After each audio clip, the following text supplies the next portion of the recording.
চাচা, আগামীতে চাঁদাবাজ মুক্ত এবং আধুনিক রাষ্ট্র বিনির্মাণে আপনি কোন দলকে সাপোর্ট করবেন? এ তো কইতাছে এবার জামাত ইসলাম ভোট পাইবো। আচ্ছা আচ্ছা, এইবার আপনি কি মনে করতেছেন? আমি তো দেখতাছি ভালোই আচ্ছা, হইতাছে। আচ্ছা। আগামীতে চাঁদাবাজ মুক্ত এবং আধুনিক সমাজ বিনির্মাণে আপনি কোন দলকে সাপোর্ট করবেন? জামাত ইসলাম। কেন? জামাত ইসলামের ভালো লাগে। আচ্ছা আচ্ছা, ঠিক আছে, ধন্যবাদ আপনাকে।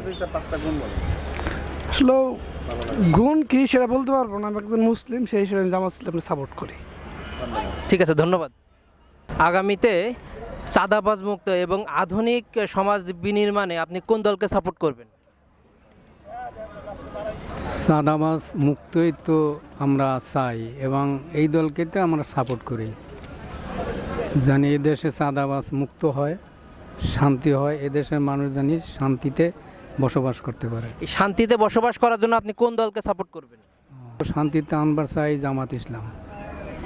আপনি কি নিজে নিজেই করবেন, আপনার ফ্যামিলি সহকারে সবাই জামাত ইসলামকে সাপোর্ট করবেন? সবাই করবে, ফ্যামিলি সহকারে করবে। ইনশাল্লাহ ইনশাল্লাহ, ঠিক আছে, ধন্যবাদ আপনাকে। হ্যাঁ। আগামীতে চাঁদাবাজ মুক্ত উন্নত দেশ গড়তে কোন দলকে আপনি সাপোর্ট করবেন? আমি তো জামাতকে ভোট দেবো আর কি, কেন জামাতকে ভোট দিবেন?